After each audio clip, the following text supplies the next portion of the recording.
Wicket পড়তে কি একটু ভুল হলো নাকি? রাইট, সো ওইটাই আমার কাছে মনে হচ্ছে। যদিও ফার্স্ট ওভারে বাংলাদেশ এখনো পর্যন্ত ভালো অবস্থানে আছে, 5 বল থেকে 12টা রান হয়ে গেছে। সেই সঙ্গে আরেকটা ব্যাপার হচ্ছে, একটা পজিটিভ বিষয় আছে যে এই গ্রাউন্ডে কিন্তু বাংলাদেশ 193ও চেস করেছে, তো সেটা একটা কনফিডেন্স বাংলাদেশকে দিতে পারে। সো 170 এটা তো বিগ টোটাল না টি-20 সাপেক্ষে এবং এই ধরনের উইকেট সাপেক্ষে, so it's definitely chasable. Nahid রানাকে যদি লাস্ট ওভারে 18 রান নিতে পারে, সো আমার কাছে মনে হয় তাদের এখানে নাহিদ রানার চেয়ে বেশি কুইকেস্ট কোনো বোলার আছে। সো ব্যাটিং কার্ডটা আমরা দেখছি, ব্যাটিং কার্ডের সবচেয়ে প্রমিনেন্ট ফিগারটা 44, পাওয়ার প্লেতে তারা 50-এর উপর রান তুলেছে। এবং সেই সঙ্গে বোলিংয়ে আমরা প্রথম দিকে যেভাবে আসলে এক্সপেরিমেন্ট করেছি এমিল, সেখানে আমি একটু অবাক হয়েছি যে কনসিস্টেন্সি আসলে ছিল না। আমরা টানা সবাইকে আসলে মোটামুটিভাবে বোলিংয়ে নিয়ে এসেছি। বসুন্ধরা টিস্যু, অশুদ্ধতার বিরুদ্ধে এক বিন্দুও ছাড় নয়। তাসকিন, তারপরে নাসুম, তারপরে শেখ মেহেদি, তারপরে নাহিদ রানা, তারপরে সাইফুদ্দিন, তারপরে আবার নাস, মানে এই যে 6টা ওভার আপনার 6 জনকে দিয়ে কেন করাইতে হবে? আমি নট শিওর যে আসলে এখানে উইকেট কেমন আচরণ করছে, কেমন বিহেভ করছে, এটা বোঝার জন্য। সো এতটুকু তো আমাকে বুঝতে হবে উইকেটটা দেখেই যে এখানে কি পেস আসলে কাজ করবে। বা প্রথম ওভারে তাসকিন যখন বল করলেন, সেখান থেকে তো বোঝা যাচ্ছে। সো নাহিদ রানা, তাসকিন বা সাইফুদ্দিন, এখানে একটা পার্টনারশিপ হতে পারতো প্রথম 6 ওভারে। সেই বোলিং পার্টনারশিপটা হয়নি এবং যারাই এসছেন তারা কিন্তু এক্সপেন্সিভ ছিলেন। শেখ মেহেদি তার প্রথম ওভারটাতে তিনি 15 রান দিয়েছেন, নাসুম তার প্রথম ওভারে 12 রান দিয়েছেন। তো এই যে উইকেট রিডিংয়ে আপনি যেটা বললেন, আমার কাছে মনে হয় যে ভুল ওই জায়গাতে, যে আমি বোলিং রোটেশনটা কেমনে করাবো, ওই জায়গাতে মনে হয় একটু ঝামেলা হয়েছে। Otherwise chasable 170।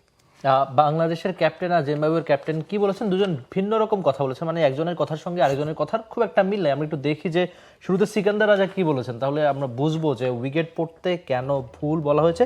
সিকান্দার রাজা বলছে যে আমরা আগে ব্যাট করতে চেয়েছিলাম, যেটা তিনি পেয়েছেনও। ভুলাওয়েতে হারারের তুলনায় ভিন্ন ধরনের চ্যালেঞ্জ থাকে আমরা উইকেট, এবং গত কয়েকদিনে এর আচরণ দেখেছি। এটা ব্যাটিংয়ের জন্য খুবই ভালো একটা উইকেট। ভুলাওয়ের উইকেট তুলনামূলক স্লো, আর হারারের উইকেটে গতি ও বাউন্স একটু বেশি থাকে। আর হৃদয় কি বলছেন, বাংলাদেশের টি-20 ক্যাপ্টেন, তার কথাটাও আমরা একটু দেখি, তাহলে বুঝবো যে বাংলাদেশের ক্যাপ্টেন হয়তো উইকেট পড়তে খানিকটা ভুল করেছে, কেননা প্রথম 6 ওভারে অনেকগুলো বোলার তিনি ইউজ করেছেন, একটা বোলিং পার্টনারশিপ হয় নাই। আর হৃদয় বলছেন যে আমরা বোলিং করতে চাই, এটা দিনের ম্যাচ, তাই শুরুতে কন্ডিশনের কিছুটা সুবিধা নিতে চাই। সব কিছু আসলে মোমেন্টামের ব্যাপার। আমরা শেষ ম্যাচ থেকে ইতিবাচক মোমেন্টাম পেয়েছি, মানে ওয়ানডের কথা, তাই আশা করছি এটা এই ম্যাচেও ধরে রাখতে চাইবো। মানে ওই যে হৃদয় বলছেন যে শুরুতে কন্ডিশনের কিছুটা সুবিধা নিতে চাই। আর অন্যদিকে সিকান্দার রাজা বলছেন যে বুলাওয়ে আর হারারের উইকেটে পার্থক্য থাকে, একটু স্লো থাকে গতি, বাউন্স হারারেতে থাকে, কিন্তু বুলাওয়েতে শেষের দিকে আর একটু স্লো হয়ে যায়। তার মানে যে শুরুতে যে রান আমরা দেখেছিলাম, আমরা আরেকটা গ্রাফিক্স একটু দেখি মাহফুজ, তাহলে বুঝতে পারবো সহজে যে প্রথম 6 ওভার আপনি নিজেও বলছেন যে 50-এর বেশি রান তারা করে ফেলেছিল, কয়েকজন বোলার চেঞ্জ করেছে। আমরা যদি দেখি তাহলে গ্রাফিক্সটা, এখানে আপনি বুঝতে পারবেন যে প্রথম 6 ওভার শেষে 54 উইকেট, মানে উইকেটের একদম দারুণ ব্যবহার করেছে জিম্বাবুয়ে। 5.1 ওভার মানে 31 বলে তাহলে তাদের দলীয় 50, 10 ওভার শেষে রান 87, 12.3 ওভার 76 বলে দলীয় 100, 15 ওভার শেষে 122।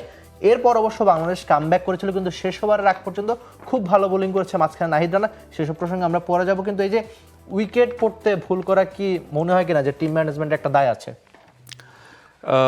উইকেট পড়তে ভুল এবং দায়, সেটা আসলে এমিল এখনই বলতে চাই না। ওকে, কারণ হচ্ছে বাংলাদেশ সোফার গুড স্টার্ট করেছে ব্যাটিংয়ে, এইটা একটা ব্যাপার। কারণ 170-কে এই গ্রাউন্ডের সাপেক্ষে বেশি বলছে কিনা এবং সেইটা বাংলাদেশ চেস করতে গিয়ে ব্যর্থ হবে কিনা, সেটার পরে মনে হয় এটা এখনই খুব আর্লি হয়ে যায়, এখনই আর্লি হয়ে যায়। আমরা দেখতে চাই যে বাংলাদেশের ব্যাটাররা এটা আসলে চেস সহজে করে ফেলতে পারে কিনা। 1 ওভার 4 বলে 17, it's a very good start. So এনগারাভার ওভারেও একটা 4 হয়েছে, বাকি 5টা বল ডট হয়েছে। বাট প্রথম ওভারটা সিকান্দার রাজার ওভারটা ভালো কাজে লাগিয়েছে।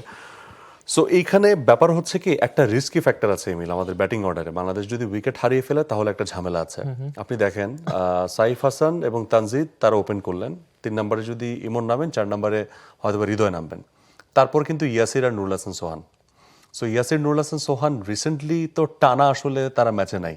সো তারা হচ্ছে যে তাদের জায়গাটাকে কনসলিডেট করতে চাইবেন, তো এইখানে তাদের জন্য একটা এক্সাম আছে। সো বলা যায় যে ওই দুজন ব্যাটার, 5 নম্বর এবং 6 নম্বর ব্যাটার কিন্তু আপনার টেস্টেড ব্যাটার না, তারা নিজেদেরকে এখানে প্রমাণ করতে চাইবেন। তার মানে প্রমাণ বা এক্সপেরিমেন্ট আমরা বলতে পারি।